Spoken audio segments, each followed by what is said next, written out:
siempre que no hablemos de otros sistemas de referencia y hablemos de partículas, como os decía al principio, de los taquiones que superan la velocidad de la luz. ¿Y entonces qué pasa? Pues que estamos manejando teorías que pueden cambiar de un día para otro. Pero que la ciencia no tiene inconveniente en hablar de masas cero, de masas teóricamente infinitas. ¿Cuándo? Pues cuando la velocidad, por ejemplo, de un móvil se acerca a la velocidad de la luz, la masa tiende a hacerse infinita. ¿Cómo se entiende eso? Yo qué sé, ahí están las fórmulas. Ahí están las fórmulas.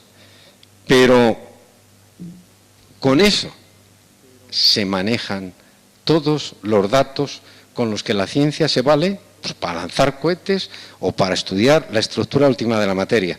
Y lo que no nos podemos empeñar, no lo digo por lo que dices tú, sino porque dicen otras personas, es que lo que no podamos demostrar es que no es científico, que no, que no. Si eso lo dicen los científicos. Los científicos jamás dicen eso.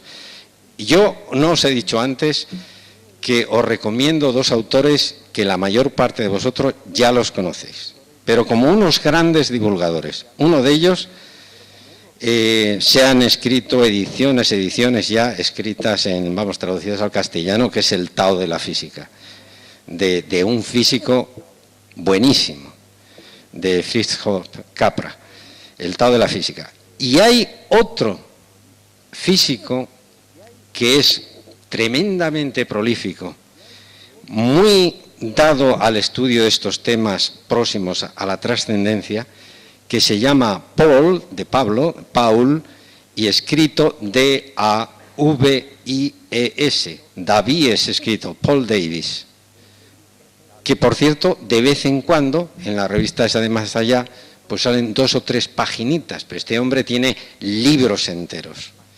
Os recomiendo que leáis a Paul Davies. Y entonces os daréis cuenta cómo los físicos se carcajean, los grandes físicos se carcajean del empeño de los lógico-aristotélicos.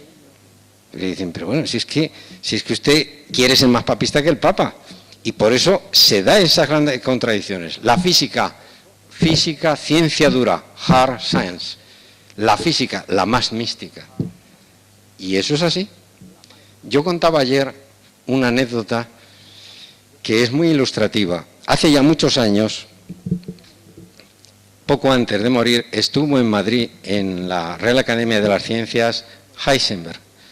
Heisenberg, como sabéis, pues fue la gran mente, la contraria durante la Segunda Guerra Mundial a la de Einstein, porque Heisenberg estaba del lado de la Alemania, entonces nazi, y Einstein estaba trabajando con los americanos. Al único que tenía miedo Einstein era a Heisenberg.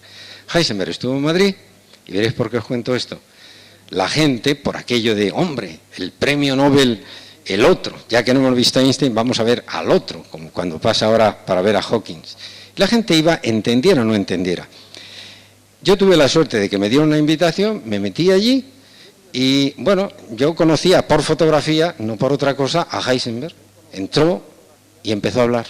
Pero veréis, empieza a hablar, sigue hablando, y venga, y venga, y venga. Y había gente a lo mío que yo escuchaba y decían, ¿tú estás seguro de que este es el aula? Que sí, hombre, que sí, que es el aula magna, que sí, hombre, que no puede ser, hombre, pero mira qué cosas habla este hombre. A ver si es que nos hemos ido a otro... Después de venir aquí con la invitación, bueno, así, un trajín. Y ya, cuando faltaban 10 minutos, pues se le ocurrió poner a Heisenberg lo que él llamaba entonces la ecuación del tejado del universo. ¡Fua! Y entonces esas personas dicen, pues sí que era, oye, claro, porque había puesto un formulón allí. ¿Sabéis por qué decían que se habían equivocado? Porque había estado hablando de los presocráticos y de Platón, y claro, decían, pero bueno, ¿esto qué tendrá que ver? Porque decía al final Heisenberg, dice, señores, pero si es que la física es una ciencia especulativa que luego trata de contrastar sus teorías la validez de esas teorías hasta una cierta época, luego cambian y así, y así, y así, y así se va evolucionando. Entonces, no nos tenemos que escandalizar ni extrañar que la física no dé respuesta a todo. Y dicho entre paréntesis, la química para los grandes físicos es una parte de la física, y ya me callo. Y la biología, para los que creen que todo se puede reducir a física y química, cosa que no es verdad, pero bueno, si se lo creían así, al final sería física, que no lo es. Muy bien, muchas gracias. Yo creo que podemos detenernos aquí y luego esta tarde vamos a continuar y si acaso entramos ya directamente en el coloquio con respecto a este tema que el doctor Calle ha tratado. Y para adelantaros un poco el programa, una vez que finalicemos ese coloquio, entonces el profesor Javier Ackerman hablará sobre su tema, Javier, experiencias cercanas a la muerte en Galicia, y al mismo tiempo va a acompañar esto con unas imágenes, psicoimágenes de personas y niños. ¿He dicho en Galicia? Ah, claro. Bueno, pero en Galicia también los niños se mueren y los mayores, ¿no es eso? Y luego proyectaremos unas psicoimágenes realmente interesantes y psicofonías. Y posteriormente, después de la intervención de Javier, la profesora Ana Vogelius hablará de su experiencia con los enfermos terminales. ¿De acuerdo? Entonces, a las 4 en punto nos vemos aquí de nuevo. Buen provecho a todos.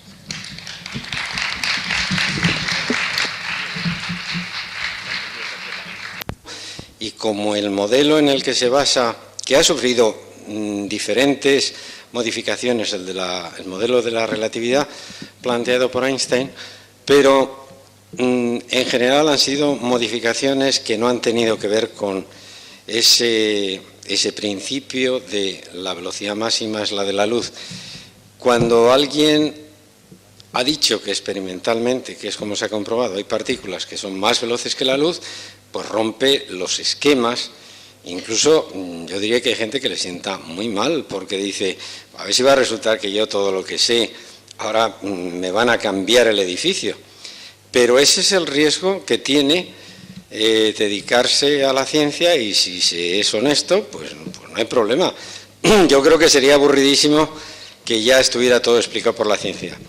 Os decía que a pesar de que Hawking se considera el sucesor de Einstein y el cerebro más privilegiado desde Newton, pues modestísimamente creo que en algo sí que se equivoca, y es que dice que dentro de poco, mediante la física, se podrá explicar todo. Yo creo que es que, como todo en esta vida, se puede saber una barbaridad, como a él le pasa, de física, de matemáticas, y que hay otros aspectos que los ignora. Por ejemplo, yo no creo que, por mucho que diga la física, se pueda explicar lo que es la vida o lo que es la mente, como decía esta mañana. Perdón, hay gente que dice que sí, pero bueno, ese es un postulado, por mucha física que se conozca. Y por mucha física que se conozca, pues yo creo que se podrán hacer modelos que estén más contrastados, como yo os decía esta mañana, de que varias hipótesis pueden ser reales en el más allá. Pero vamos, tanto como hacer una teología del más allá con la matemática y la física de lo que se acabe por descubrir dentro de poco, pues yo tampoco creo que no. Vamos, para eso no hace falta ser muy listo. Jugamos con ventaja los que tenemos la duda, porque hay cosas que se salen. Entonces, bueno, yo creo que esa es la postura. No sé si había alguna cosa más. Bueno, quería otra vez preguntar lo de las 11 dimensiones. Lo del Big Bang también has dicho. Lo de las 11 dimensiones, que es a nivel teórico, entonces, para sacar una fórmula. Lo de las 11 dimensiones es sencillamente porque, como hay un empeño justificado en pensar que en el principio hubo una sola naturaleza de fuerzas, la única manera de poder justificar la existencia de una sola naturaleza de fuerzas es plantear los modelos matemáticos de otra manera. Y la única forma hasta ahora que se ha descubierto es pasar del modelo de 4, que son 3 más 1, al modelo de 10 más 1, que son 11, y entonces con eso se puede justificar teóricamente la existencia de una sola naturaleza de fuerza. Pero luego, experimentalmente, porque luego vendrán los que dicen, con bastante razón, bueno, todo eso está muy bien, pero hay que ver si el aquí y el ahora, eso funciona. Tendrán que hacer unos experimentos que consumirán unas energías y una instrumentación que de momento no hay. ¿Sabéis cómo únicamente se está ampliando la visión del hombre? Y esto es bonito. Pasando del laboratorio terrestre al laboratorio cósmico. O sea, hoy día cada vez se está estudiando más fenómenos de astrofísica, la cosmología en general, para utilizarla como laboratorio. Entonces, como yo os decía, para comprobar que una masa produce una atracción, como si fuera una deformación del espacio-tiempo, pues como el laboratorio es muy difícil, pues recurrimos a ver lo que pasa cuando rayos de sol pasan próximos a unas masas muy importantes, de soles, de astros, de lo que fuere. No sé, por ejemplo, hay un concepto, pero esto ya es demasiado técnico, ondas que produce la gravitación. O sea, pues las ondas que produce la gravitación en un laboratorio terrestre no hay manera. Hay laboratorios, pero son complicadísimos y no se tiene seguridad. Y se recurre entonces al cosmos. Como veis, lo de abajo y lo de arriba cada vez está más próximo. Entonces, el ser humano proyectado hacia afuera es cada vez más importante.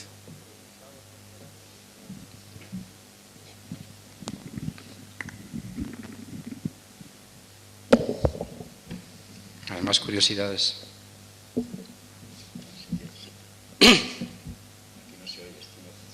Dale al... Te dejo este. ¿Quieres? Toma. No, sí funciona, sí. Dale al botoncito. Yo lo que preguntaría sería lo siguiente al señor Hawking, que aunque la física llegara a explicar totalmente el universo, si esa explicación física me daría a mí a conocer el universo. Es lo que preguntaría. Digamos en su hondura, en su corazón, en su sentido, ¿no? A mí un científico me puede explicar perfectamente de qué se compone una flor. Me lo puede explicar perfectísimamente. Se compone de esto, etcétera, etcétera, etcétera. Y digo una flor como puedo decir cualquier otra cosa. Y sin embargo, de esa explicación total y exhaustiva científica, yo no sacaría en el fondo lo que es la flor. Quizá un poeta, un contemplativo o un místico, sin saber esa explicación y hasta sin saber absolutamente nada de la composición de una flor, contemplándola, entrando en ella, me diría mejor en la descripción poética o mística de esa flor lo que es la flor. No sé si me he explicado. Sí. Entonces decía padre Danilou, que fue un teólogo francés jesuita, terminó siendo cardenal, dijo una frase muy curiosa que a primera vista hace reír y sin embargo es profundísima. Dijo que en el fondo se trata de esto. ¿Cuál es la última realidad? ¿Las partículas elementales o la Santísima Trinidad? A primera vista hace eso reír, pero traducido de otra manera quiere decir ¿cuál es lo último? ¿La física o el amor?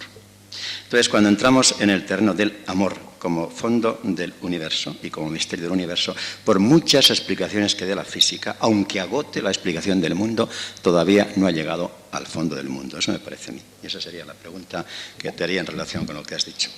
Bueno, el otro día en la tabla redonda, no sé si lo visteis, un programa en el que intervino Raimundo Paniker y B. de Griffiths y otras personas así, y le hicieron la pregunta a Paniker y decía, esa es una pregunta de $5.000, haciendo chiste en combinar algo muy serio con algo digamos, tan vulgar, aunque a todos nos haga falta, como es el dinero. Perdón. Yo lo que quería decir es que la física de momento tiene bastantes problemas típicamente físicos, como para intentar contestar a estas preguntas que tú has hecho. Es decir, yo creo que efectivamente, y sé que eres un profesor, además de ser un teólogo, que eres un profesor de yoga, y yo practico yoga y sé lo que es eso, entonces creo que efectivamente mirando una flor se puede conocer mejor que a través de la naturaleza íntima y última de la flor, más que una descripción botánica. Pero aparte de esto, como digo, la física tiene todavía problemas muy grandes. Por ejemplo, y era una pregunta que sí me habías hecho y me he dado cuenta ahora, al tú formular una, me he acordado que se nos había olvidado a ti y a mí esta, que lo habías preguntado, y era ¿qué pasa con el Big Bang y con el tiempo y eso? Y decimos que en el momento del Big Bang se crea el espacio y el tiempo. Este cosmos, ¿qué pasará? Pues no sabemos si, llegado un cierto momento, se producirá, como indicábamos esta mañana, una contracción, desaparecerá otra vez el concepto de espacio-tiempo y entonces caben varias hipótesis. O bien la cosa se termina ahí y como eso van a ser unas cifras que sobrepasan todo lo que podemos especular aquí, pues ya está, cualquiera sabe. O bien que en eso sí especulan, como siempre los físicos teóricos, no les cuesta trabajo, es decir, pues a lo mejor empieza otra vez otro ciclo. Y fijaros que me decía Madana esta mañana en el almuerzo, decía, eso pueden ser como los ciclos de Brahma. Pues sí, llamémosle H. Es decir, eso puede ser que el tiempo por una parte sea lineal dentro de un ciclo y que luego haya una repetición de ciclos. Como todo esto son meras especulaciones, pero que pueden ser así, y eso no solamente para un cosmos, sino como decíamos esta mañana, para muchos cosmos, pues ahí tienen trabajo a destajo los físicos para divertirse en eso. Desde luego, yo creo que todos los que estamos aquí estamos de acuerdo, que lo que dice Hawkins, pues como físico será difícil enseñarle algo a esta persona, pero lo de la flor no tiene nada que ver con la física. Entonces, corroboro lo que dice el padre Guerra. Yo creo que la física no puede aportar nada que a lo mejor, que supere, desde luego no, a lo que un poeta, a lo que un pintor, a lo que un artista, a lo que un gran intuitivo, a lo que un gran practicante de una de estas técnicas especiales, de zen, de yoga, de sufismo, etcétera, de cristianismo místico, pueda experimentar. Eso está claro. Una pregunta, ya que hay preguntas, tengo que hacer yo otra pregunta. Considerando entonces que en el ser humano, por ejemplo, existe siempre en todos nosotros un ansia de conocimiento, ¿no es eso? Algunos de los que estamos aquí no queremos conocer. Una de las razones por las que nos encontramos aquí es porque cada vez queremos conocer, saber más, en definitiva. Pero yo aquí trataría de establecer primeramente lo siguiente. Yo pienso que fundamentalmente lo que ocurre en nosotros es que existe, sobre todo en el campo de la ciencia, una acumulación de información. Pero eso no significa que exista sabiduría. En la medida en que el ser humano va investigando más y más quiere saber. Pero yo considero que en tanto en cuanto no sea el conocimiento mismo va a haber insatisfacción y eso es lo que le empuja siempre a averiguar y a investigar. Y en el caso de los científicos se da la paradoja de que soy yo quien investiga sobre esto. Por lo tanto, existe separación entre esto y yo. Y siempre esa insatisfacción va a estar en todos nosotros. En tanto en cuanto yo no me vea plenamente satisfecho al romper con esa dualidad que crea el sujeto y el objeto. No sé si me explico. Entonces, claro, siempre va a haber en el mundo de la ciencia 1000 teorías, porque en tanto en cuanto hay mente tiene que haber teorías. En tanto en cuanto hay conceptos mentales hay división, en cuanto hay división hay desacuerdo, en cuanto hay desacuerdo no puede haber totalidad porque vivimos fragmentados.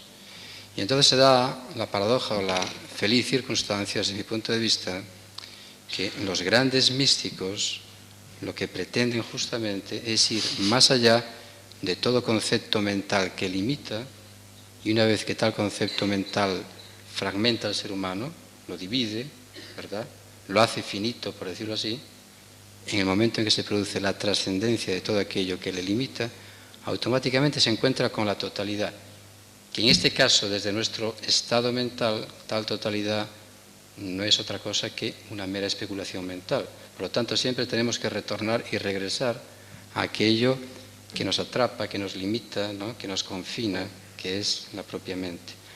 Y estoy hablando ahora desde el punto de vista de los grandes místicos cristianos y los grandes místicos de la ciencia del Jnana Yoga, de los Upanishads, que obviamente ellos hablan de una vía de liberación, lo cual da lugar a entender que mientras la filosofía occidental lo único que hace es especular una y otra vez por medio de la razón y el intelecto, pero no dispone de un método para llegar a un fin y trascender el propio intelecto, mientras que la metodología desarrollada de forma muy científica por parte, hablo concretamente de los yogis, hay una filosofía de vida que le permite al ser humano en último extremo trascender lo que le limita, y eso se llama una experiencia cósmica, infinita, trascendental, suprema, o como se quiera definir.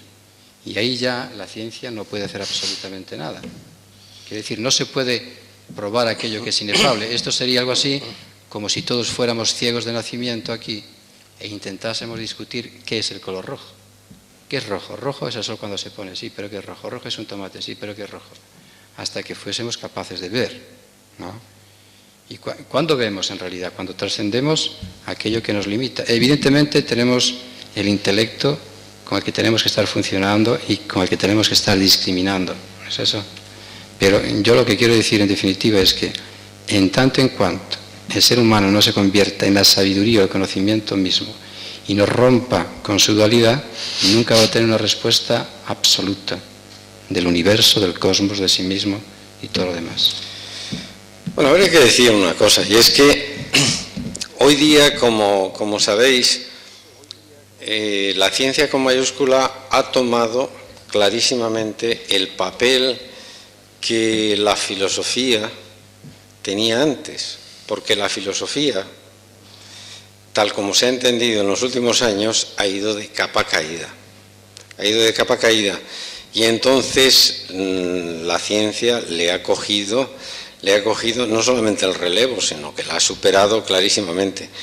Y entonces, hoy día se está viendo, para tampoco pensar que la ciencia no aporte nada, la ciencia está aportando a la mística de cualquier concepción trascendental mucho más que la filosofía convencional.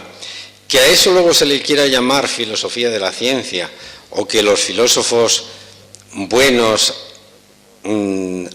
tomen o retomen la ciencia y la incorporen a sus conocimientos, bueno, pues sí, pero que quiero decir que es tremendamente positivo también lo que la ciencia hace.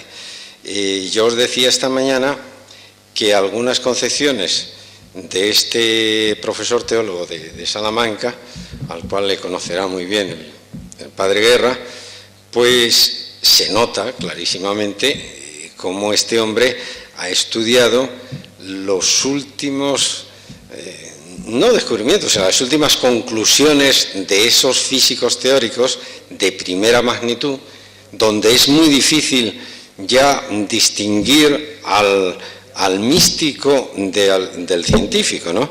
Y entonces, ¿cómo ha retomado el padre Ruiz de la Peña esos conocimientos para hacer una serie de especulaciones teológicas, pero relacionadas con el más allá? Aspectos que luego, pues algunos de nosotros, a su vez, tomamos para, apoyándonos más en la ciencia, afinar y refinar. Es decir, yo diría que como el cosmos y el ser humano son tan complicados, el pretender desde una sola visión agotarlos, yo creo que eso conduce fatalmente al fracaso, a la indefinición.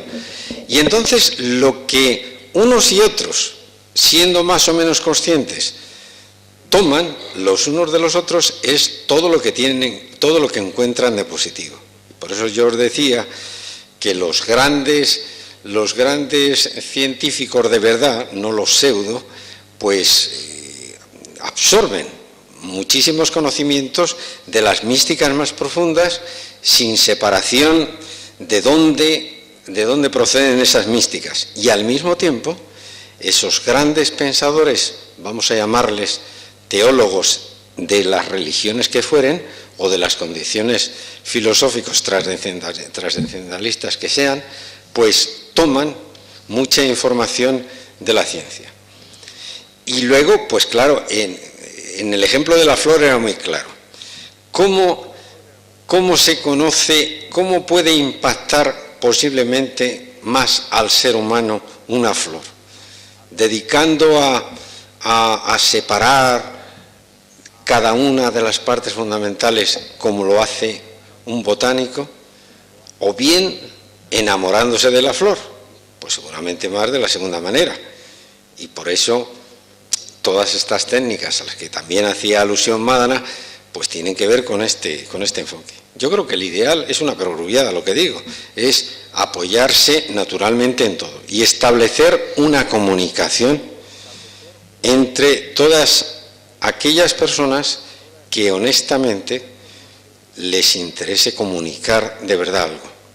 Por cierto, digo una cosa que la debía haber dicho esta mañana y que lo digo como aclaración a un comentario que hizo una persona muy bien hecho, y es que cuando os digan es que estos conceptos sean de la cosmología, de la física teórica, tal, es que esto, claro, si realmente no se ha estudiado en una facultad de ciencias o tal, pues no, esto no se podría hablar. Esto, y perdón la expresión, es mentira podrida, pero mentira podrida, que lo hace mucha gente como defensa.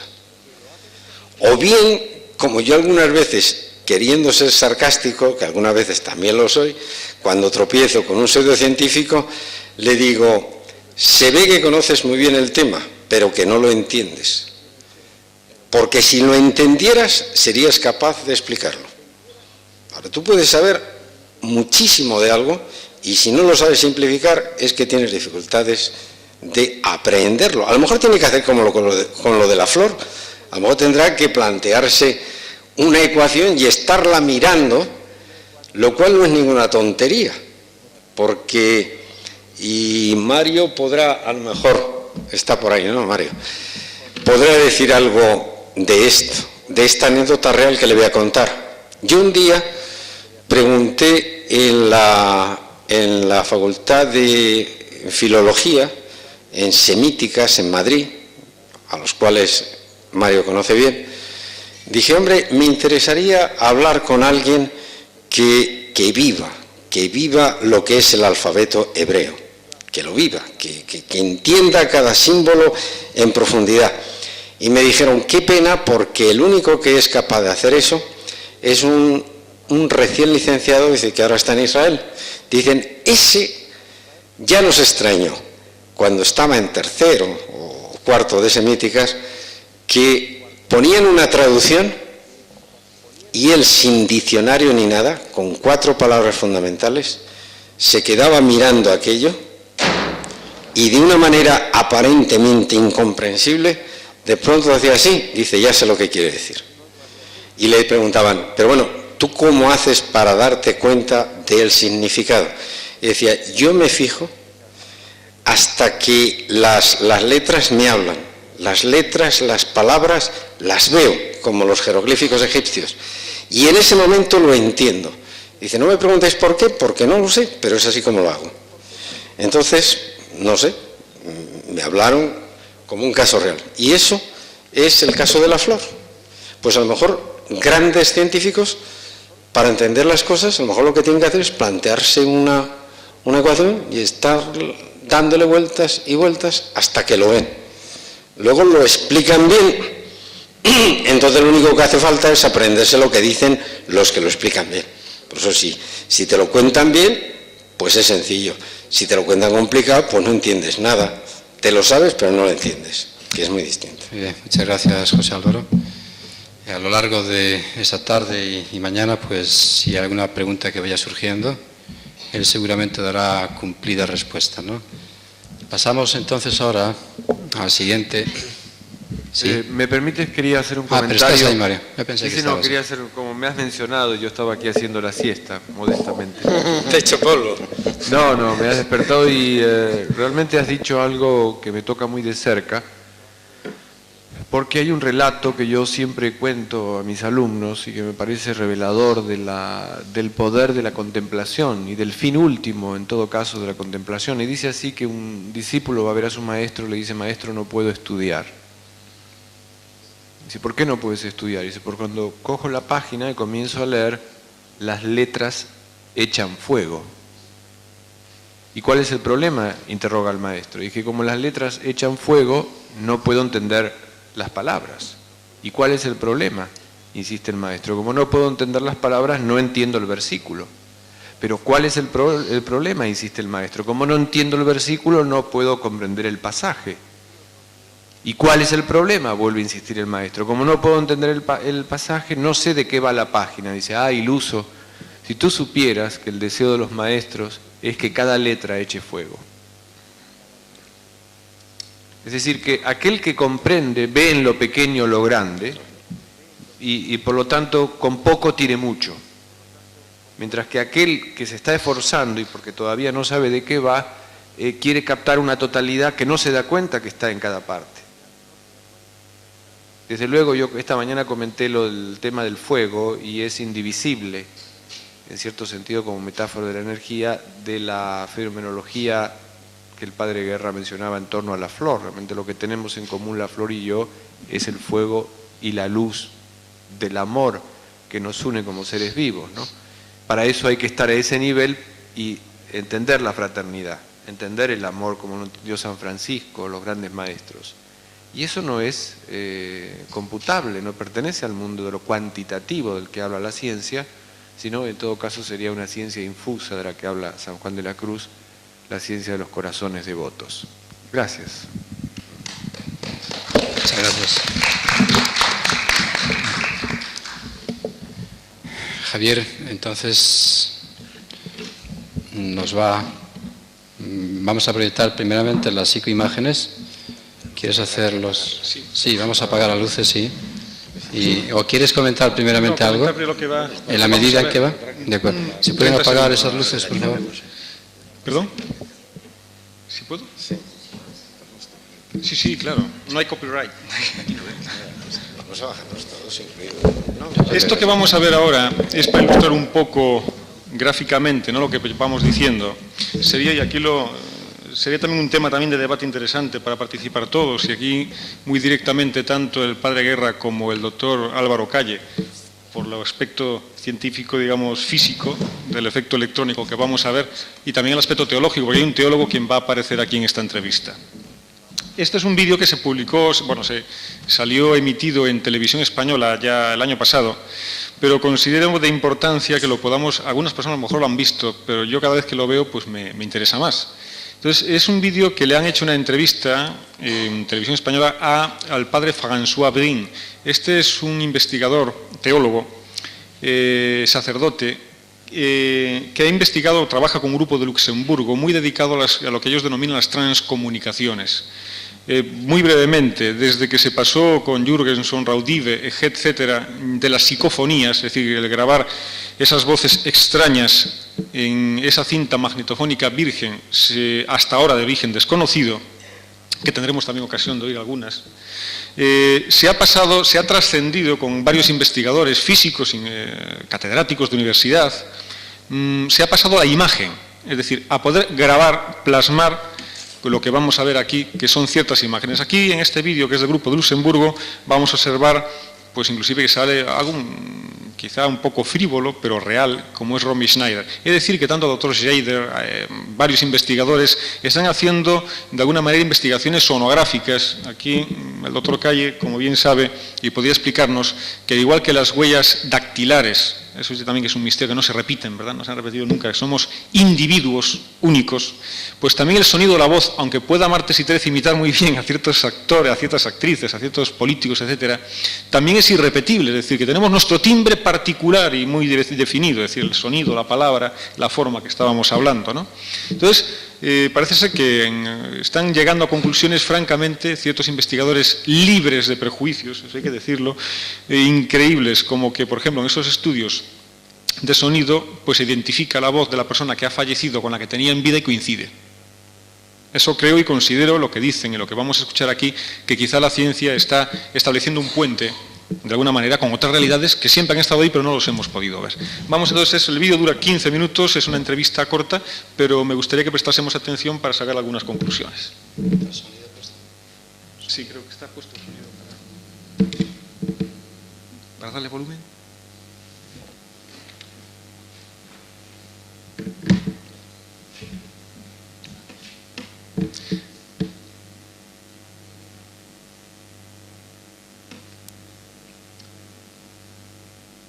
Acerca el micro,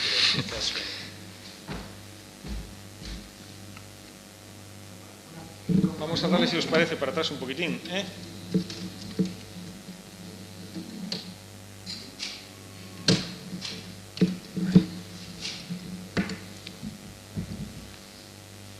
De la introducción del libro Los muertos nos hablan, escrito por François Brin, que ha venido de París esta tarde precisamente a nuestro programa, porque después de leer su libro, Monsieur Brin, nos ha parecido interesante en este momento que en nuestro país hay un gran revuelo producido por algunas psicofonías, de las cuales se ha hablado mucho en los últimos días. Nos ha parecido suficientemente interesante para hablar con usted, no ya de este tema, sino desde un punto de vista, si usted me lo permite, yo pienso que más serio. Buenas tardes y bienvenido. Buenas tardes.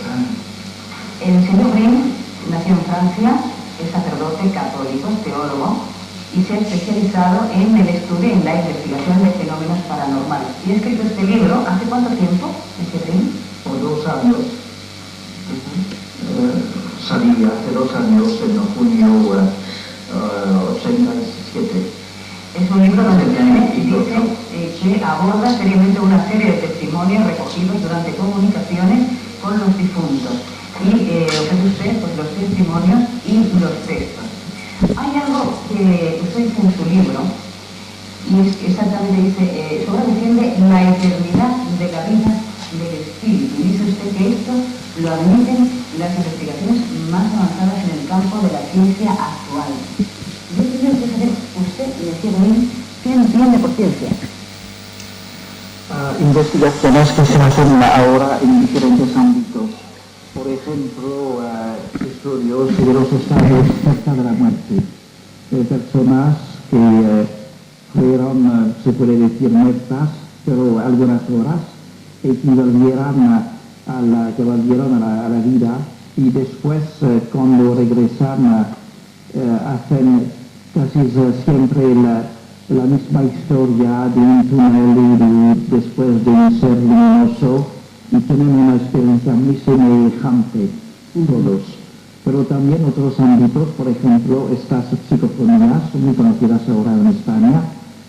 Hay en España también investigadores sobre las voces, Germán de Argumosa, Padre Pilón, Finito Bernel, que ha escrito también un libro, y sobre todo en Alemania, en los países de lengua alemán, y también en Italia hay muchísimos libros, un poco también en inglés, y ahora empecé en Francia también.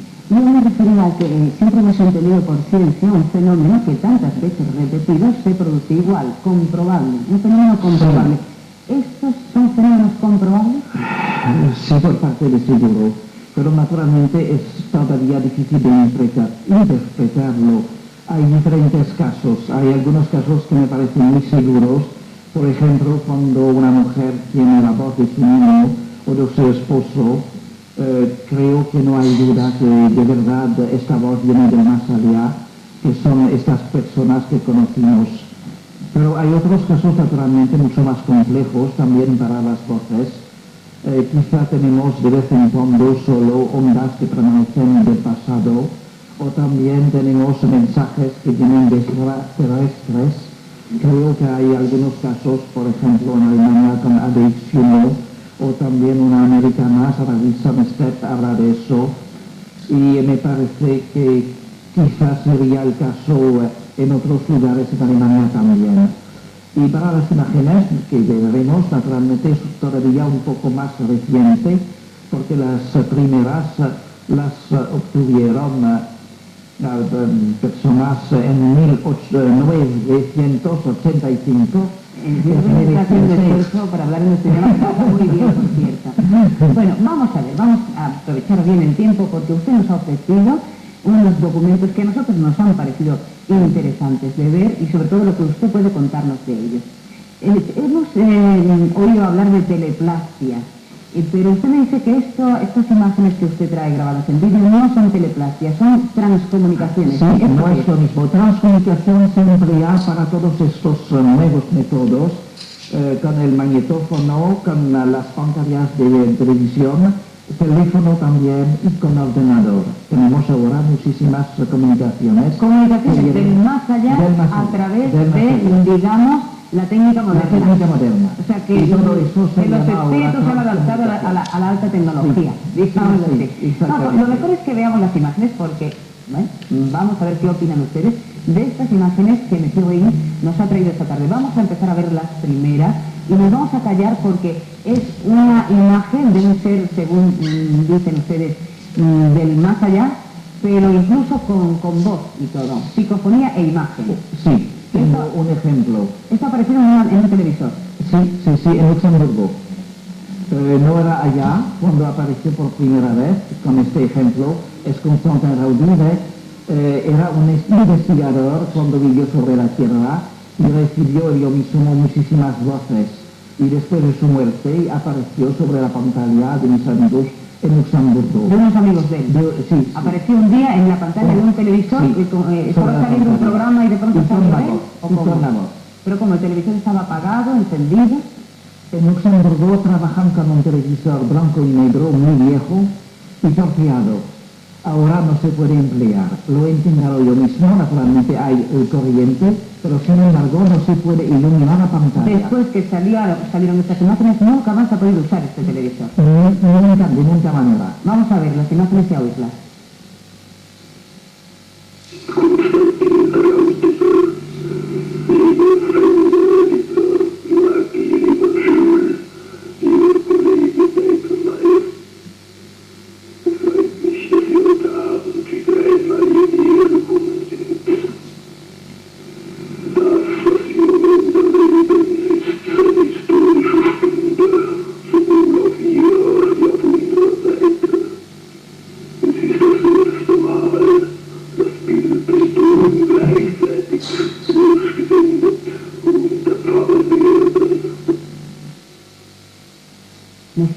Seguro que hay mucha gente que está pensando en este momento que esto no es serio, porque ¿quién nos dice a nosotros que esto realmente se produjo así y que no es un montaje de una foto, de un televisor, de un vídeo doméstico?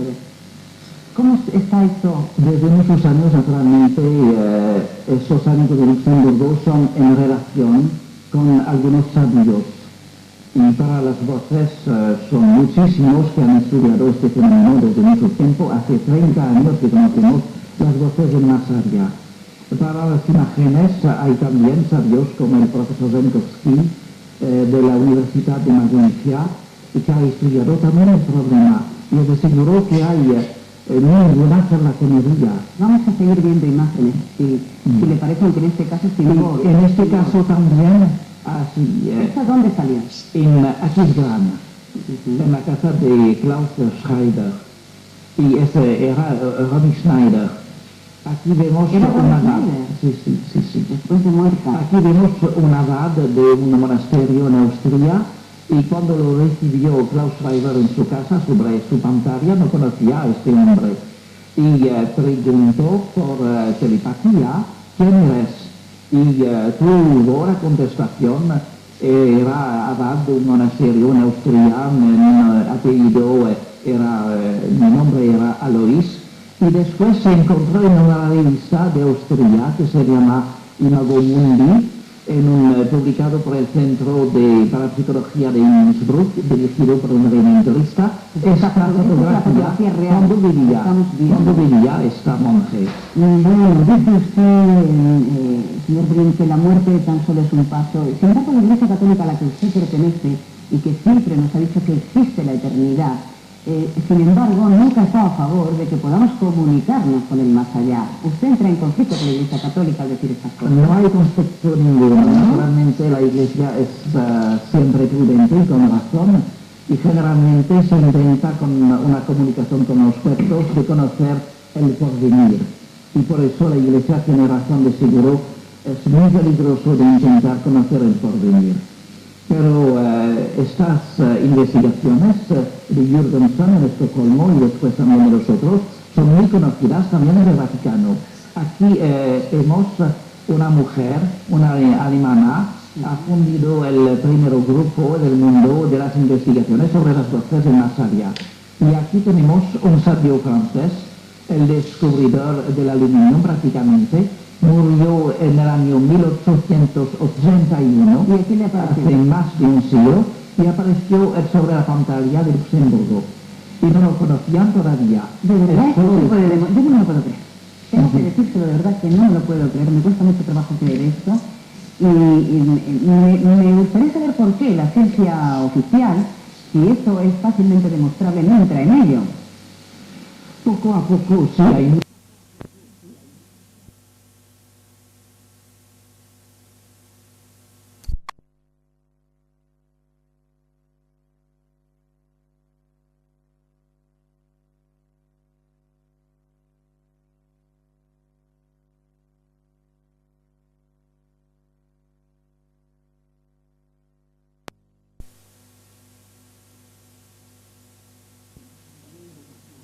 noviembre pasado hubo un congreso internacional en Basilea, en Suiza, y teníamos muchos sabios de América, de Inglaterra, Austria, Alemania, Suiza, de Italia, también en muchos países. Pero lo podemos repetir para que tenga carácter de científico. Yo puedo convocar esto, que no quiero por otra parte, porque soy bastante miedosa, aunque estos espíritus no hacen nada malo, ¿no? Sencillamente, ¿cuál es el objeto de que se comuniquen con nosotros? Pero podría ser peligroso porque cuando se comunica con el más allá es siempre como una puerta que se abre y no puede saber usted quién entrará por la puerta.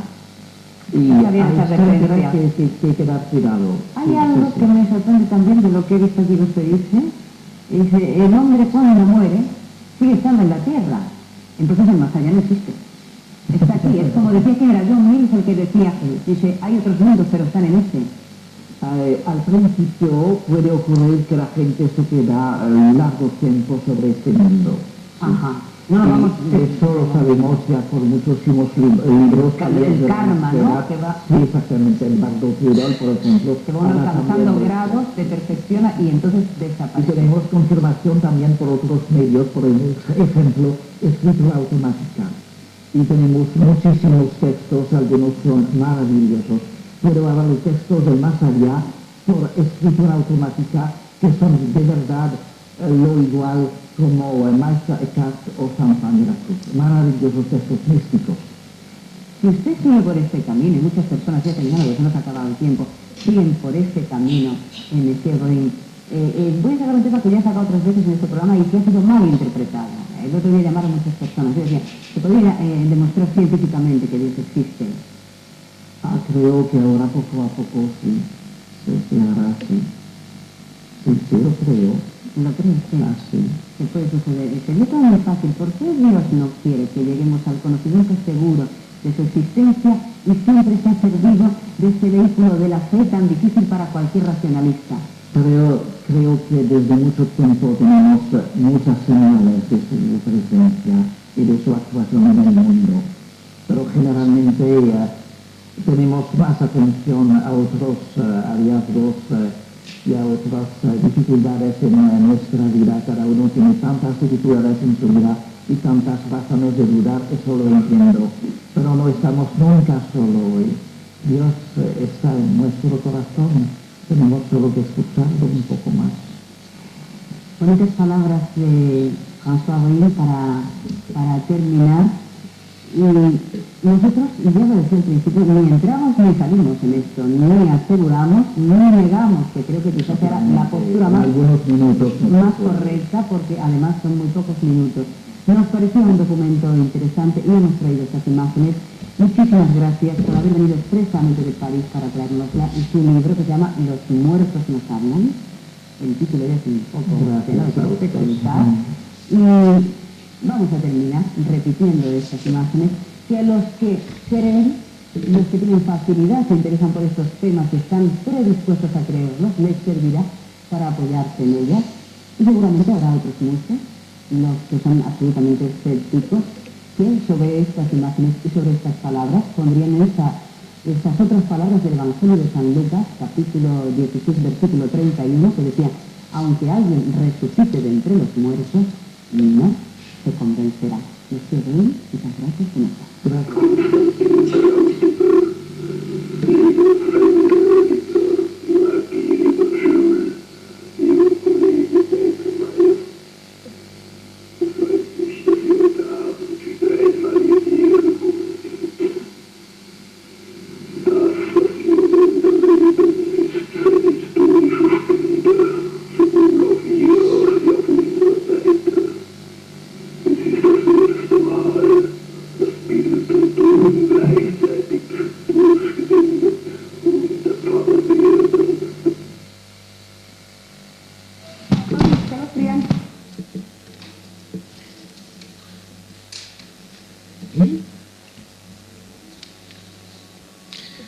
Interesante, ¿verdad?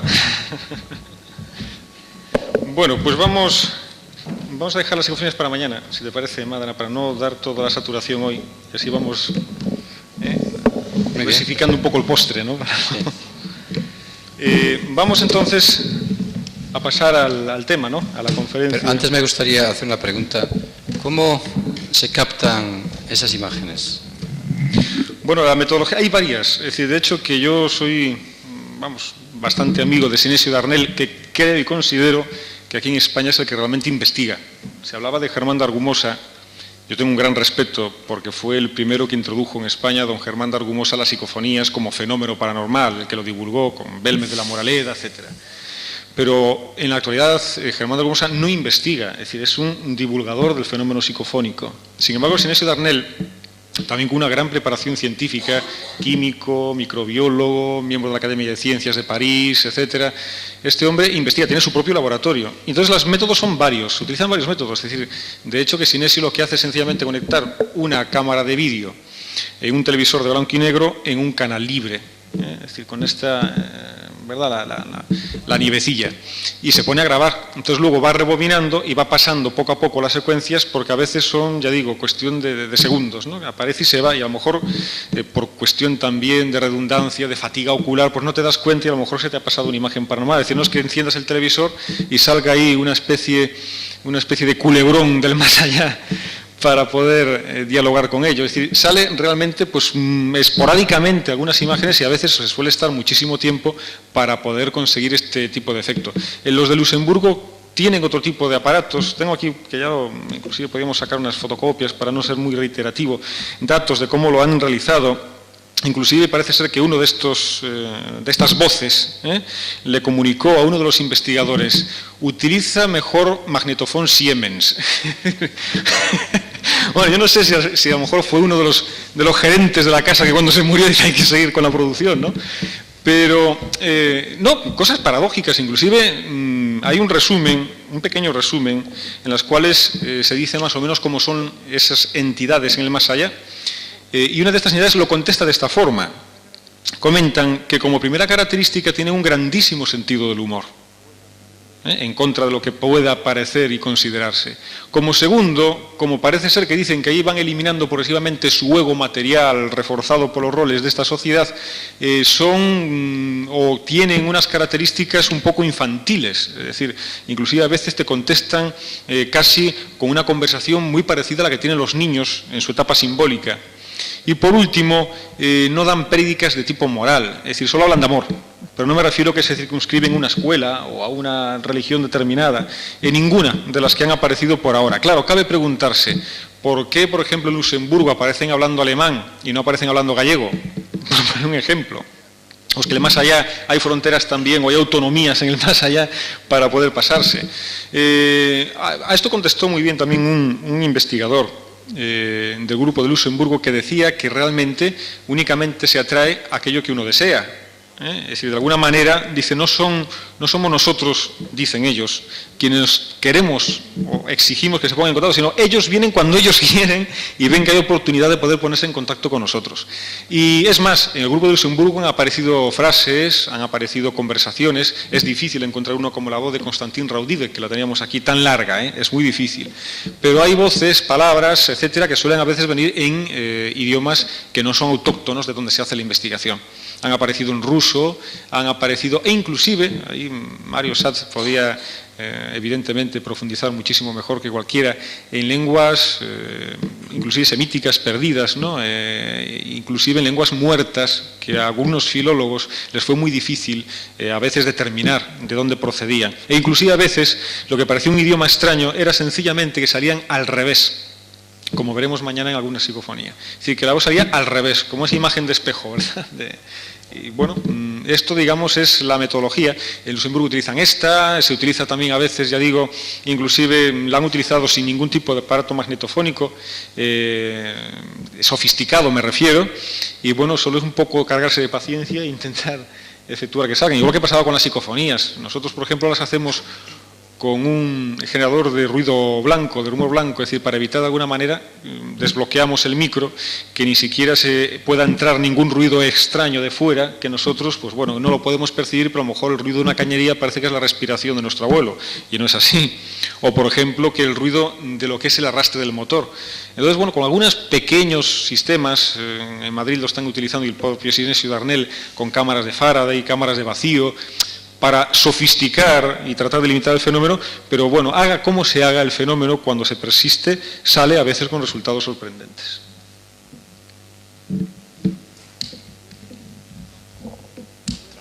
Entramos en el tema.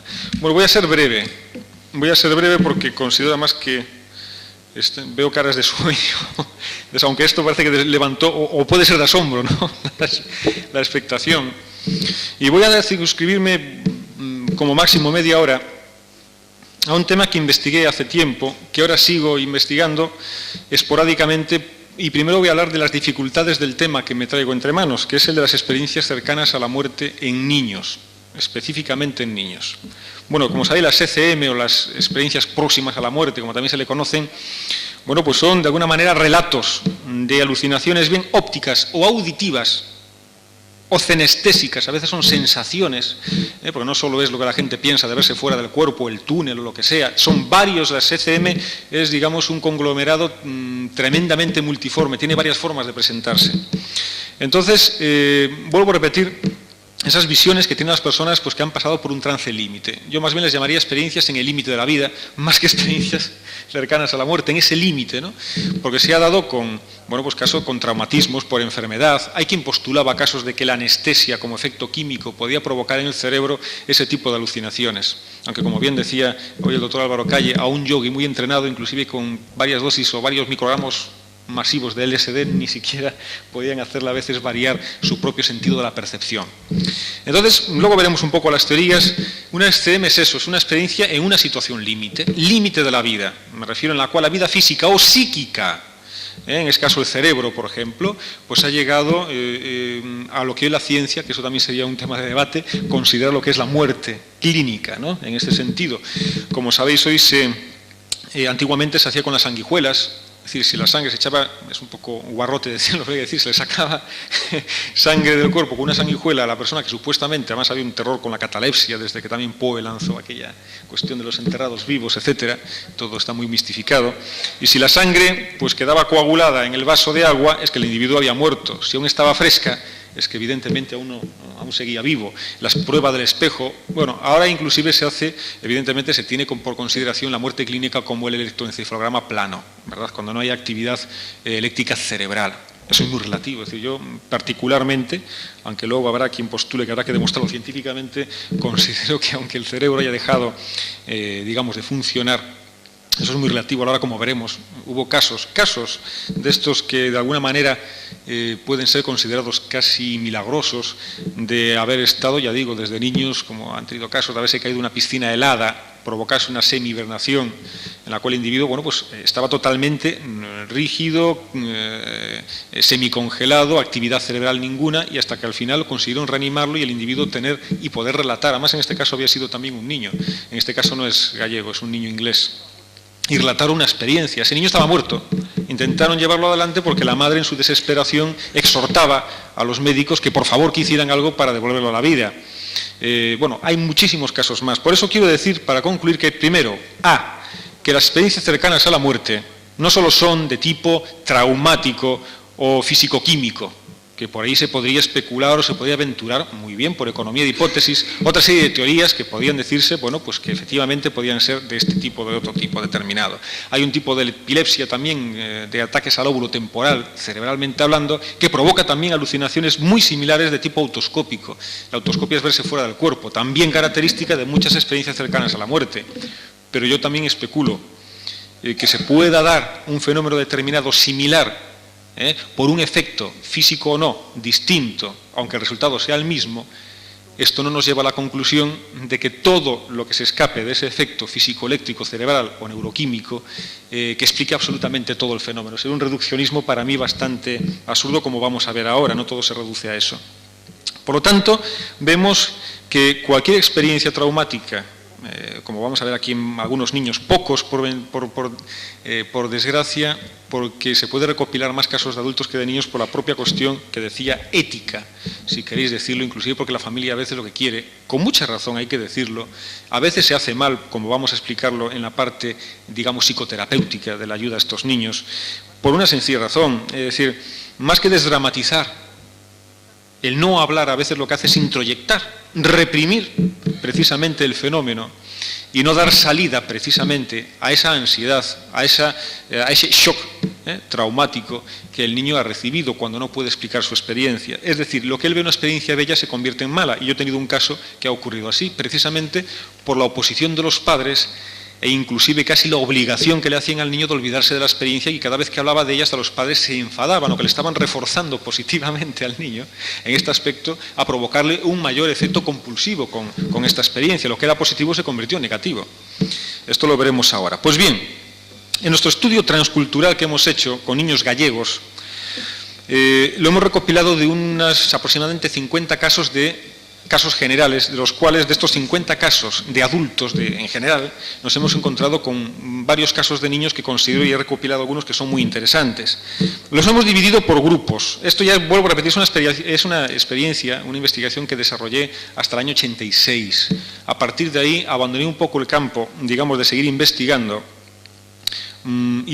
porque yo sobre todo estoy metido en dos campos, que es la psicología prenatal, y colaboro con el Centro de Educación Maternal para la estimulación precoz del niño en el claustro materno a través de la madre, y por otra parte también en este tipo de experiencias. Entonces, si se hace una, la otra se tiene que abandonar un tiempo.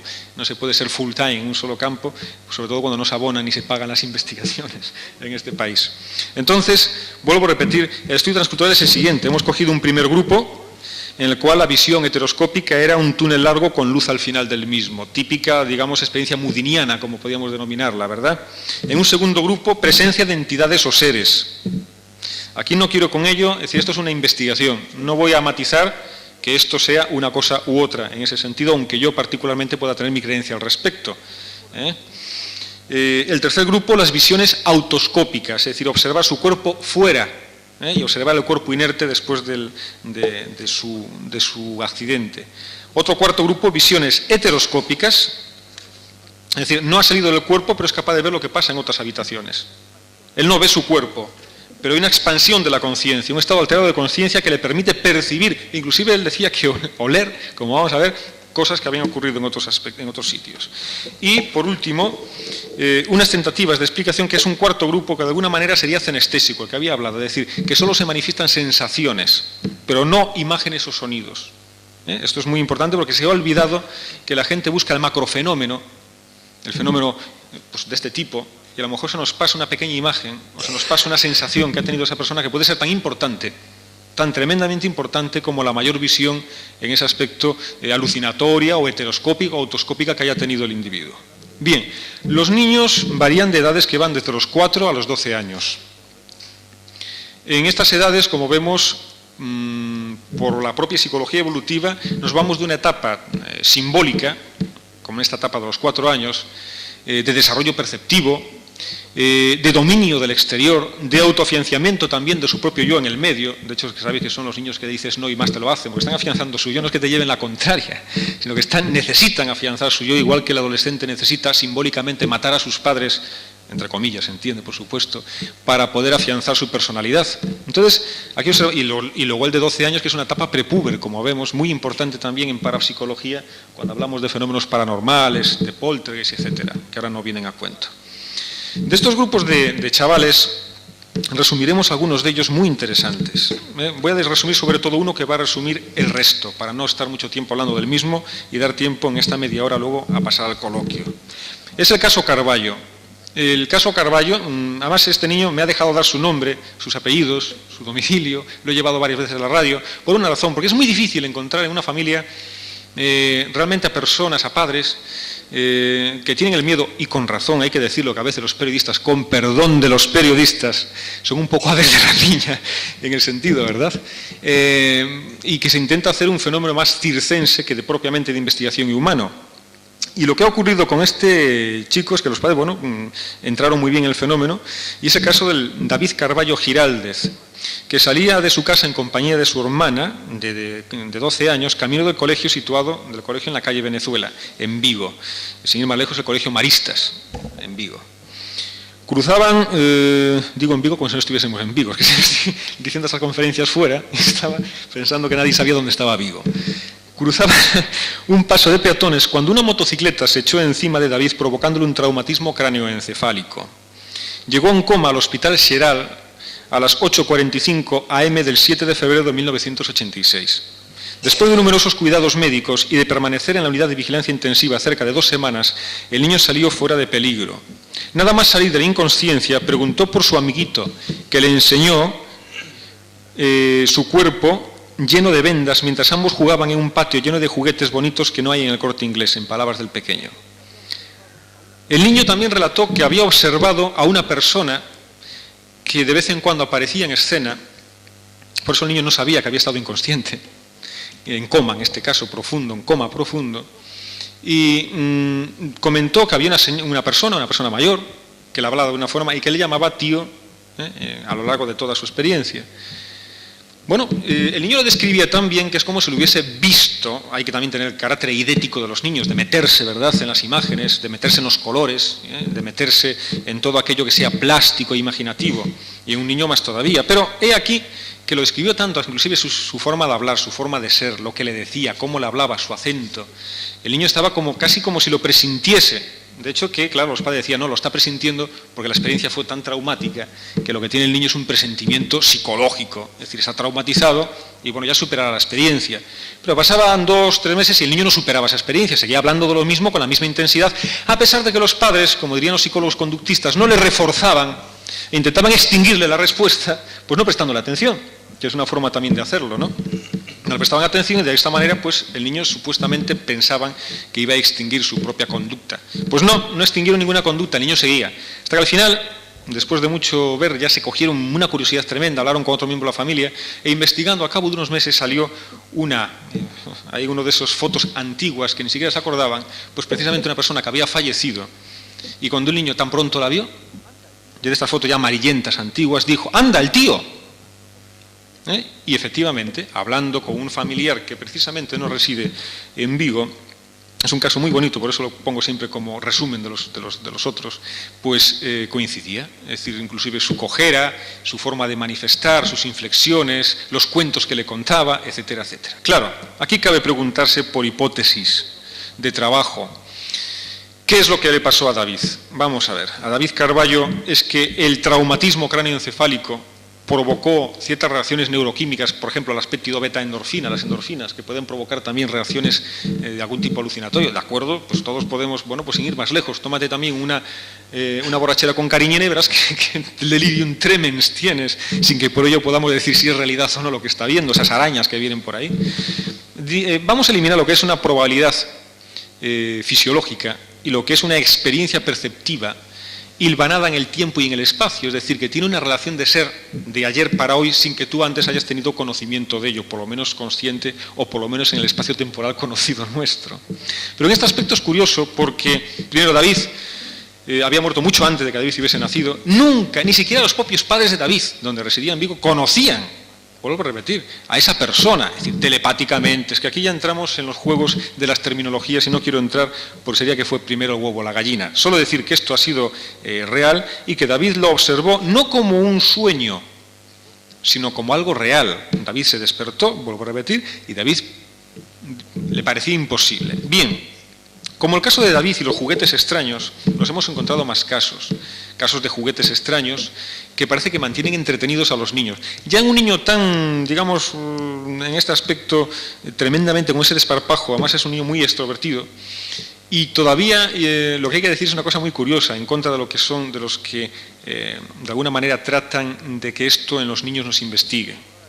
Y es que a los niños que por ahora a los pocos que he visto, parece ser que la experiencia, más que si los padres colaboran, más que ser para ellos traumática, es positiva.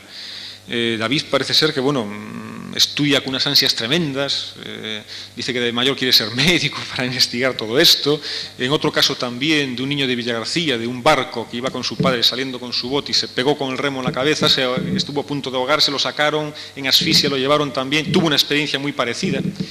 En este caso no con esto, pero también encontró juguetes que mientras se lo llevaba le decían que estuviese tranquilo, que aquello era muy bonito, vio el túnel también, un túnel, pero él lo vio lleno de colores, como un caleidoscopio, ¿verdad? Hay que darse cuenta que la mente humana transforma simbólica y plásticamente aquello que hay en su entorno para tener un punto de referencia. Quiero decir que lo abstracto, el ser humano, por Gestalt lo sabemos, tratamos de darle forma. Es decir, no nos conformamos con no saber, sino por lo menos hacer una aproximación a algo conocido. En ese aspecto los niños ahí lo vemos, pues a lo mejor el túnel, ese túnel largo, el niño le puso sus propios colores. Hay otro, que este no es mío, es de otro investigador de Barcelona, que encontró un niño que dice que lo que había visto era que el túnel tenía todo pósters del Pato Donald, de Mickey Mouse y de todo. Es decir, que el niño, digamos, simbólicamente plasma en esa experiencia, pues todo aquello que en su bagaje, verdad, infantil, en su propia conducta, en su aprendizaje infantil, pues va más o menos desarrollando. Entonces, aparecen personas, y he de decirlo, aquí hay un aspecto psicoterapéutico, pasamos al aspecto psicoterapéutico, que es muy importante. En niños no me he encontrado casos, como ha pasado con algunos adultos, que nos hemos encontrado de experiencia traumática, de encontrarse con seres que, bueno, a ellos le supuso en su experiencia, pues de alguna manera una experiencia traumática, miedo, pavor, un terror tremendo. A toda la gente es lo contrario, la inmensa mayoría de las experiencias de ECM lo que tienen es realmente rabia de haber vuelto a esta vida, de no haberse quedado allí. Esto, como saben, es más o menos un común denominador de las experiencias cercanas a la muerte. Y otro es la inefabilidad, de que ya hablamos hoy, nos hablaba Madana por la mañana, la imposibilidad de describir con palabras lo que ha pasado, entonces lo hacen en forma de aproximaciones. Esto suena raro, yo sé que esto suena raro y puede sonar irónico en algunas personas, inclusive de risa. Yo pretendo que sea de risa más que llorar todos juntos, por una sencilla razón muy importante. A mí me encantan los niños y sobre todo en este aspecto porque he encontrado lo que pasamos ahora, un aspecto traumático en ellos desarrollado por los padres. En el caso, por ejemplo, de otro de los niños que habían pasado una experiencia de un accidente automovilístico, comentaban, por ejemplo, que los padres decían: olvídate de eso, eso es cosa del demonio. Textualmente lo estoy diciendo. Imaginemos que el chaval de pronto que se había encontrado en aquel mundo de luz inefable, con una experiencia exquisita, cada vez que intentaba comentárselo tal, se lo comenta al hermano, el hermano se lo comenta a los padres y los padres le dan una paliza, textualmente. Y en el último caso lo llevan al psicólogo y dicen: este hijo mío está mal de la cabeza, diciéndolo delante del niño. No son casos raros, si son padres, sin ir más lejos, el padre era perito industrial, o sea, no estamos hablando de un pueblo perdido cuyo... Las reacciones primitivas están hasta en el más cultivado de los científicos. Entonces, en este chaval, también hace tiempo que lo he tenido, y tuve la santísima y grata oportunidad de verlo precisamente esta semana en clínicas por otro problema que había tenido y me dio ya un chavalote, ¿no?, formadito, y me dio una grata oportunidad de ver cómo el chaval la integró la experiencia y lo pudo haber superado perfectamente. Pero vuelvo a repetir que en este caso lo que nosotros intentamos hacer es una especie de psicohigiene y sobre todo de conducta readaptativa a la experiencia del chaval, no por lo que haya tenido, sino por dos aspectos. Si omitimos la experiencia, es decir, si intentamos extinguir la respuesta, ni siquiera reforzando al chaval, es decir, reforzar significa darle una muestra de afecto, el chico, el niño, el chaval, lo que va a pensar es que va a elaborar él mismo ciertos procesos cognitivos en su propio pensamiento que pueden distorsionar totalmente la experiencia. De hecho, que como sabéis, con el tiempo el recuerdo se va inhibiendo, aunque en estas ECM suele ser tremendamente perdurable en el tiempo y en el espacio, como diríamos aquí. Y le van, bueno, pues de alguna manera simbólicamente, ¿verdad?, cambiando a veces la propia experiencia, hasta inclusive que luego llegan a la conclusión que efectivamente tienen que olvidarla porque llegan a provocarle ansiedad a los niños sin que de alguna manera tenía por qué haber sido así. Ya en el caso de este chavalín, como podíamos haber observado, ya es más traumático, ¿verdad? Pero hay casos en los cuales inclusive, bueno, pues le hablan del demonio, de que es cosa de muertos, y la causa de muertos es aquí, en nuestra sociedad, pues es cuestión tabú, eso es cuestión de miedo, ¿verdad? Los zombies, la noche de los muertos vivientes, toda esa alegoría fantasmagórica que ha influido más de lo que parece. Los miedos primitivos no podemos investirlos decir con la racionalidad, porque van a seguir dentro, pujando por salir fuera. Eso está muy claro. Hoy hablaba en la interesantísima experiencia Mario Satz, precisamente nos hablaba un poquitín de esto. Y yo estaba hilvanando un poco esos templos subterráneos que nos estaba hablando, egipcios, etcétera. Y yo decía, es que nosotros también lo tenemos en nuestro subconsciente. Allí en Egipto se le realizaba el pesaje de las almas, ¿verdad? Es decir, de alguna manera la conciencia de nuestros actos en vida. ¿Qué mejor sino que el acto de contrición cristiano, por ejemplo? O, sin ir más lejos, nuestro subconsciente, que de alguna manera es el que nos elabora el principio del eros y del thanatos, ¿verdad?, de la vida y de la muerte, del bien y del mal.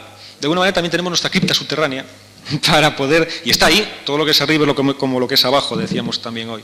Entonces, en este aspecto de experiencia, lo que tratamos es que el niño, con experiencias de modelado, psicodramáticas, de integración, de reforzamiento indirecto hacia el niño, intentamos que integre perfectamente su experiencia. ¿Cómo? Punto A. Primero, lo ponemos o le hacemos ver o le pasamos casos que ya le han ocurrido a otras personas. Esto disminuye su ansiedad.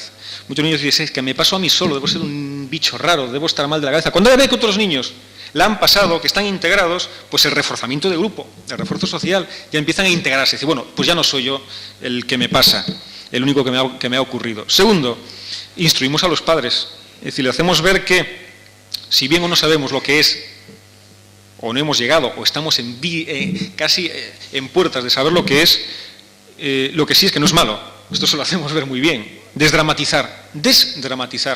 Y luego lo hacemos, pues precisamente, pues una terapia de modelado al niño. Es decir, que de alguna manera vaya integrando esa experiencia en su propia conducta sin que para ello tenga que ser traumática ni negativa, a través de los padres, porque ya sabemos que todos aprendemos de todos. Teoría del aprendizaje. Aquí no podemos olvidar un poco las tendencias conductistas.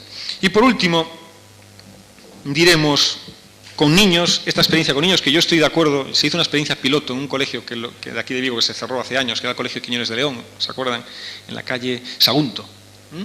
Y allí la había desarrollado hace años, le hice a varios niños unos test, sin experiencias cercanas a la muerte, y de alguna manera les dimos un seminario de este tipo de prácticas, psicodramático, tú que ves, etcétera, una especie de psicodrama, ¿no?, para integrar este tipo de experiencias. Y curiosamente, en el medio de este grupo tan heterogéneo, uno de los niños tímidamente me levantó la mano si podía hablar conmigo al final y me comentó una experiencia que le había ocurrido cuando estaba en bicicleta, había caído, había tenido un golpe en la cabeza y que yo lo que le estaba contando, que no se había contado ni a sus padres, le había ocurrido a él. Y a partir de ahí fue un niño que poco a poco, de ser un niño poco asertivo, poco comunicativo, dicen de estos de introvertidos, de carácter apocadito, pues empezó a ser más comunicativo porque aquello que le había pasado, fijaos bien, que no lo contó ni a sus padres, ahora vio que era una cosa totalmente normal. Por eso soy partidario, no de ponerle, hombre, la voz de Constantin Raudive, que me parece un poco fuerte, ¿no?, o estas cosas, pero sí experiencias cercanas a la muerte dirigidas por un instructor, un controlador. decir, puede ser desde un médico o una persona que haya pasado por esta experiencia, como hacen en otros grupos en otros países, y que ayuden al niño a irse, de alguna manera, desdramatizando el propio fenómeno de la experiencia cercana a la muerte. ¿Pero qué dice la ciencia al respecto? No les cansaré de decir, por ejemplo, que hay quien postula, como Simons o Jax, etcétera, lo que son precisamente el paralelismo entre citas ECM y los estados alterados de conciencia por alucinógenos, como LSD. Decíamos lo mismo, bueno, que el LSD provoque ese tipo de reacción no significa que todas las reacciones similares sean provocadas por el LSD, porque esos niños evidentemente no lo han pasado. Las experiencias cumbre, visiones panorámicas, místicas, pues nos vamos desde teorías como las de Siegel, de los ataques al lóbulo temporal, que si es una actividad eléctrica, que es un proceso irritativo cortical que se ve a través del electroencefalograma, que ahora los escáneres están hablando mucho al respecto. A mí eso no me dice nada, como decíamos hoy. Es decir, en un aspecto muy importante, todas las personas, por lo tanto, que fisiológicamente su cerebro produjese ese mismo tipo de ataque temporal, por ejemplo, o de proceso irritativo cortical, tendrían que tener la misma experiencia. ¿Y por qué no la tienen? Primer ejemplo, ¿no? Y estos se han hecho estudios experimentales. Segundo, hay quien postula que la hipoxia, la disminución de oxígeno del cerebro, puede provocar esto junto con un incremento del dióxido de carbono. En casos de intoxicaciones, en casos, se ha dado también experiencias de este tipo, pero también se ha dado en casos en los cuales el cerebro estaba perfectamente irrigado. Y se ha dado la experiencia también cercana a la muerte. Por lo tanto, hoy la ciencia, a pesar de que se postulan que los opiáceos cerebrales, las endorfinas, que si la actividad eléctrica, que si traumatismos, malformaciones inclusive cerebrales, etcétera, son las que pueden provocar este tipo de fenómenos, recordemos una cosa muy importante. Ahora se especula inclusive que la homosexualidad se vea en el tamaño del hipotálamo, ¿verdad? Del tálamo, ¿no? Que pueda ser. Vamos, sin hacer reduccionismos, a hacer caso a lo que decía precisamente, lo voy a leer textualmente, Martins, y decía: no se preocupe, doctor, al final usted y yo sabremos la gran verdad sin necesidad de teorías ni complicados aparatos, y sobre todo sin enfadarnos. Si en el fondo todo el mundo lo vamos a saber. Y concluiré diciendo una cosa, en esta breve exposición. Tengo que dar inminentes gracias a dos personas que me han echado una mano, en las cuales sería imposible llevar a cabo estas investigaciones. Son, bueno, otras personas anónimas, como son médicos, ATS, auxiliares de clínica de hospitales, padres de familia, etcétera, y sobre todo a dos personas. Uno es el doctor Javier Iglesias, director del Departamento de Metabolopatías del Hospital General de Galicia. El doctor Javier Iglesias. Le estoy inmensamente agradecido por la facilidad de darme casos, etc. Y otra de las personas también, muy amigo mío también, es un ginecólogo, es el doctor José Carlos Hermida, un gran, que no pudo venir a este congreso, que iba a venir por cuestiones profesionales, pero una gran persona interesada en el tema de la muerte, precisamente, de este tipo de experiencias. Y luego otras personas que han colaborado desinteresadamente al respecto. Por lo tanto, concluiré diciendo, como decía Fenelón, que la muerte solo será triste para los que no hayan pensado en ella. O mejor dicho, como decía Montaigne, y esto le va muy bien a Ana Vogelius, decía: quien le enseña al hombre a morir, le está enseñando a vivir. Gracias.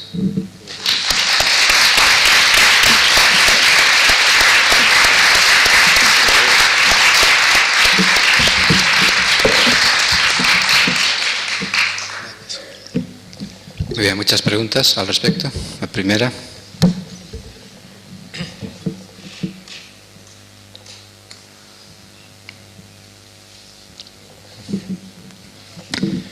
¿Alguien tuvo alguna experiencia cercana a la muerte por aquí en el público? Sin vergüenza. Podemos hacer un experimento. ¿Alguien tuvo alguna experiencia cercana a la muerte? No, pero si no, podemos hacer un experimento. A tapar la nariz bien todos y la boca, no respirar. Vamos a ver. Cuando estéis cercanos a la muerte, contarnos vuestra experiencia. ¿Sí? Micro, por favor.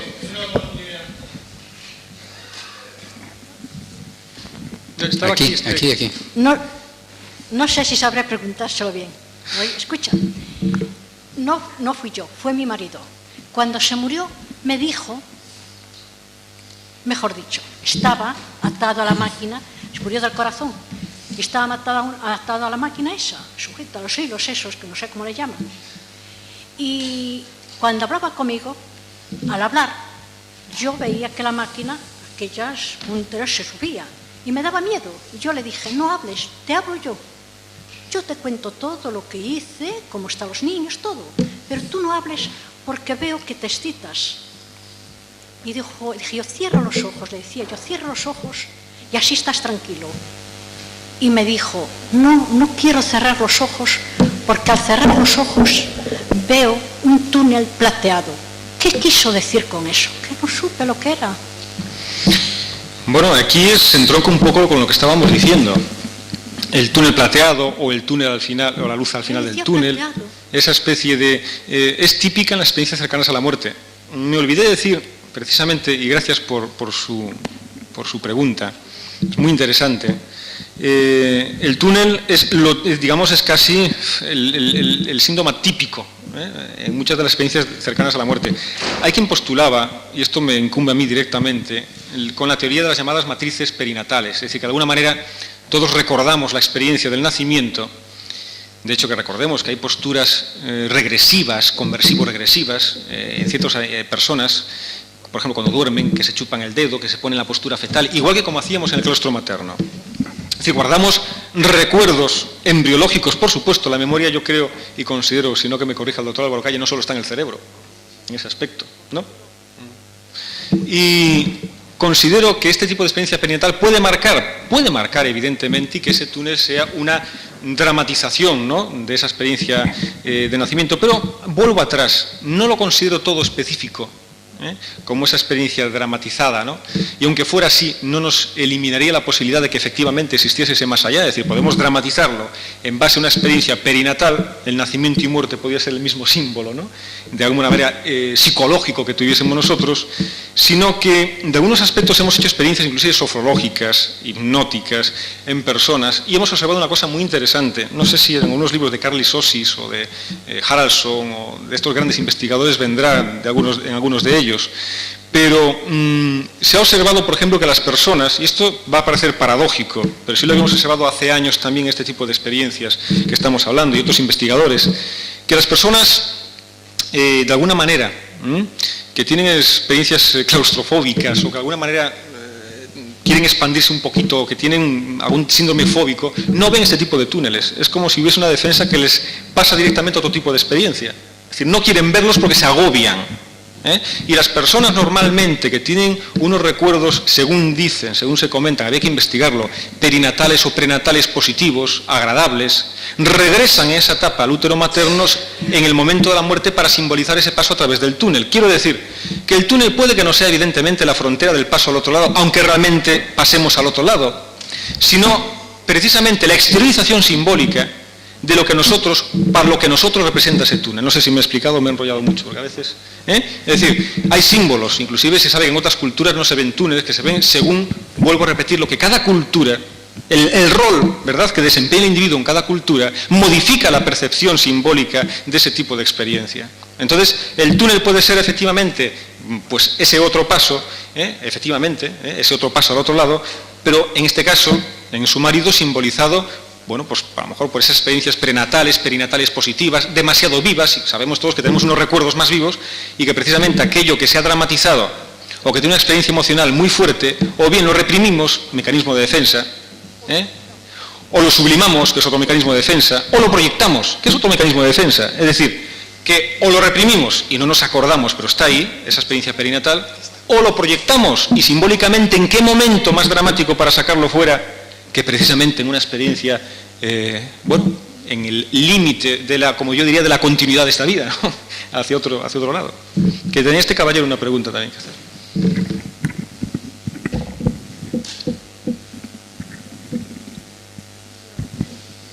Mira, yo tuve un accidente de coches y dimos 3 vueltas de campana, quedamos con las ruedas para arriba, en una carretera de tierra. He leído también así algún escrito sobre esa experiencia de la muerte. Lo que pasa es que yo en el momento en que me di cuenta que volcábamos, lo único que sé que dije, nos matamos. Y entré en una especie de túnel oscuro, así como si fueras a mucha velocidad, pero nunca vi luz. Cuando desperté de ese desvanecimiento, estábamos cabeza abajo y mi primo me decía que teníamos que salir del coche, y yo le decía, estábamos muy cómodos, quédate tranquilo, estábamos muy cómodos. Estaba todo con gasoil, porque había roto la manguera de combustible. Ahora, lo que yo no sé si tuve una experiencia así post-mortem o fue el desvanecimiento. Eso es... Hombre, yo no puedo saberlo, como puedes imaginarte, y me encantaría poder decírtelo. Es que esto de experiencia pre-mortem, bueno, post-mortem, en ese sentido yo no creo que las ECM sea una experiencia, voy a poner un ejemplo muy claro para que lo puedas comprender, que las ECM, las experiencias cercanas a la muerte, sean realmente unas experiencias de muerte y que vuelvas. Yo creo que es una visión, es decir, yo puedo ver la ventana, desde la ventana, la calle, pero no pisarla. Es decir, puede ser una visión del otro lado, pero evidentemente no es que hayas estado y has vuelto. Para mí es un hecho inamovible, es decir, que cada etapa, digamos, tanto a nivel de evolución física, psicológica, humana o de este tipo trascendente, no puede haber una vuelta de hoja. No sé si nos explicamos. Has pasado, ahí estás. Pero el ir, volver, tal, yo creo que son retazos, es decir, tú puedes abrir la ventana y estás viendo esa calle sin pisarla. Entonces, en ese aspecto, es una teoría sugestiva. ¿Por qué no? Como decía hoy el doctor Álvaro Calle, ¿por qué no sugerir también este tipo de postulado? Puede ser, efectivamente. Es decir, para mí las ECM, más que ataques al lóbulo temporal, que las hay también, o en este caso, bueno, tuyo, no sé hasta qué punto la gravedad también, inclusive, de...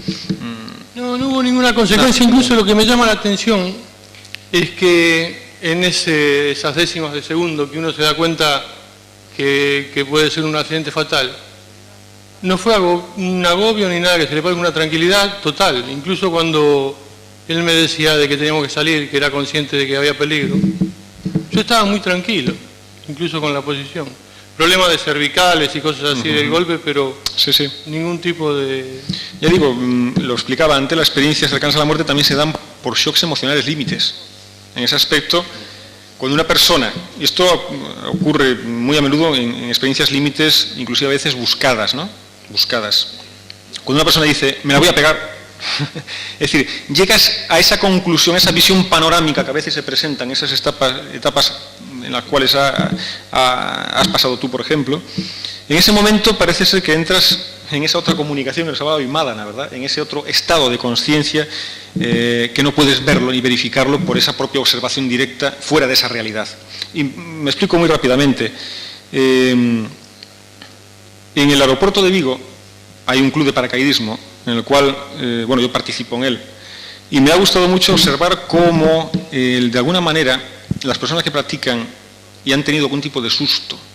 A esto me lo comentaba una persona que me introdujo en ello, me introdujo en este deporte, que había tenido un susto, bueno, pues si es jugando a los bolos no pasa nada, pero si es cayendo a 3.000 metros de altura, evidentemente el susto es más grande. Entonces, en ese susto, en el cual estaba haciendo manual, caída libre, y esa persona estaba cayendo a 220 kilómetros por hora desde una altura de 3.000 metros, que esto es muy fuerte, eso sí que provoca un estado alterado de conciencia, tiró el pilotillo, que es pues un mini paracaídas que abre la cápsula principal, y entonces abres la mano y ves para arriba para que salga por aquí el pilotillo. Entonces tira, claro, la relación de tiempo, si 50 segundos ahí arriba cayendo, no son lo mismo que 50 segundos aquí en tierra. El tiempo se expande de una manera increíble. Entonces ve para arriba y ve que no sale el pilotillo. Y dice, bueno, no te preocupes porque tengo el de emergencia. Piensas, que no puede ser. Tira el de emergencia y no se le abre. Primero piensa, y esto es curioso porque enlaza con otra que pasó en Estados